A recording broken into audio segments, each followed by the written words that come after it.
So I got this new phone recently, and it's my mom's old phone. When I got it, it had her SIM card in it and all her information. So I did what you do when you get something like that. Check to see if mom's been talking shit. What I found out is that my dad is really bad at sexting. Before I talk about that, I want to help you guys visualize what my parents look like. So I brought this framed family photograph so you guys can get a good look at everybody. Can you see that over there? Yeah, it's a nice picture. We look like a family of potatoes.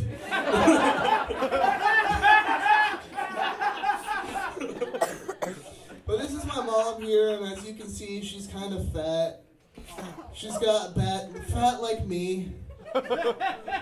She's got bad skin. She smokes a lot. She's kind of sweaty.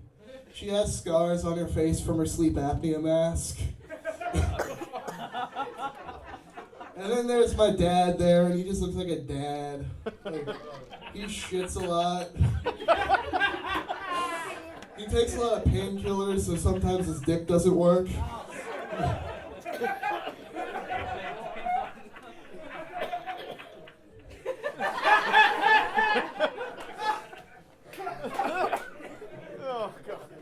So now the message is,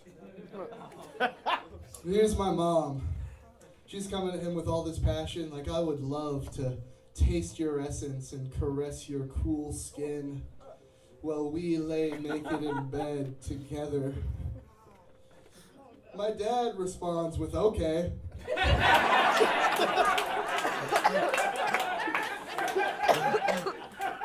To be fair, it's okay with an exclamation mark. But still, shoddy work, Dad. I've always been kind of a dark person. Like, in preschool, I refused to do the hokey pokey with the rest of the children.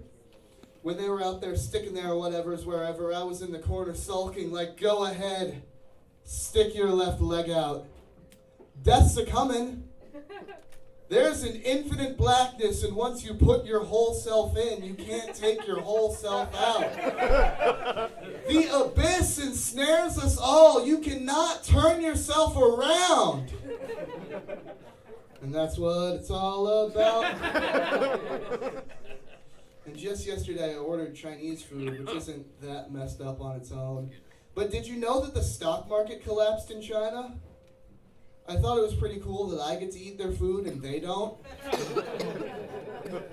I don't even appreciate it. I ordered the General Tso's chicken and I picked out all the chicken and threw it away so I could drink the sauce. Privilege.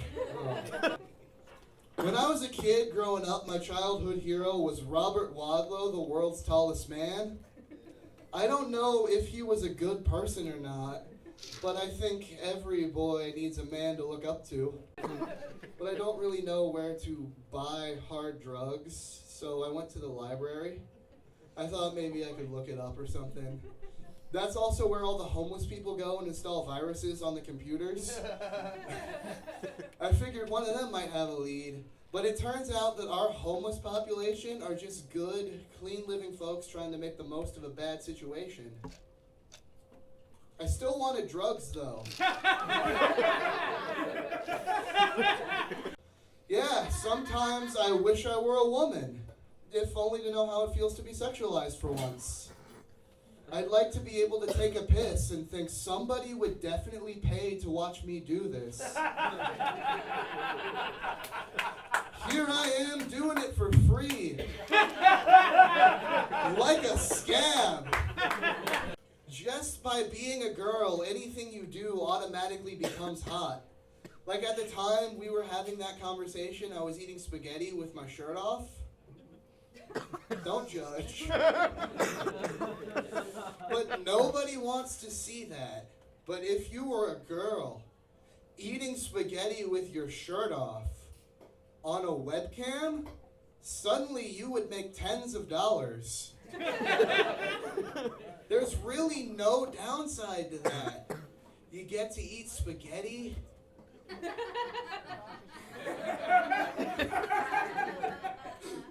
don't have to wear a shirt.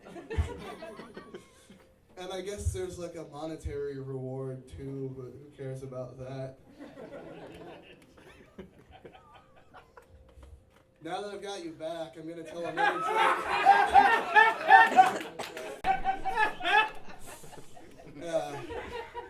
I've been pretty lonely lately. Sometimes I wish my home would get invaded, just because I'm not good at making friends. Hey fellas, come on in. I got cherry cola and meatballs in the refrigerator. The job I had before I worked at CC's, though, was with Primerica. I used to sell life insurance. They told me that I was supposed to target the youth demographic, but I wasn't sure what that meant exactly. So I was just hanging around playgrounds. Targeting the youth demographic. You know, I'd walk up to kids and say things like, "Hello, little boy. Did you know that Primerica has a wonderful plan for your life?" And they'd say things like, "You're dumb. I want my iPad." One day I was raging full on in salesman mode, and this kid just took the wind out of my sails. He had the nerve to tell me that he doesn't need insurance because he's 5 years old and his life isn't worth anything. He was right, but I have a quota, so I told him everybody's life is worth something. He took a sip from his juice box, crumpled it up, threw it on the ground, and said, "No life has value. Everybody dies. There's an infinite blackness, and once you put your whole self in, you can't take your whole self out." It freaked me out that he knew my stand-up and could recite it word for word. So I called the police and reported him for littering. They were there in less than a minute, guns drawn. Yeah.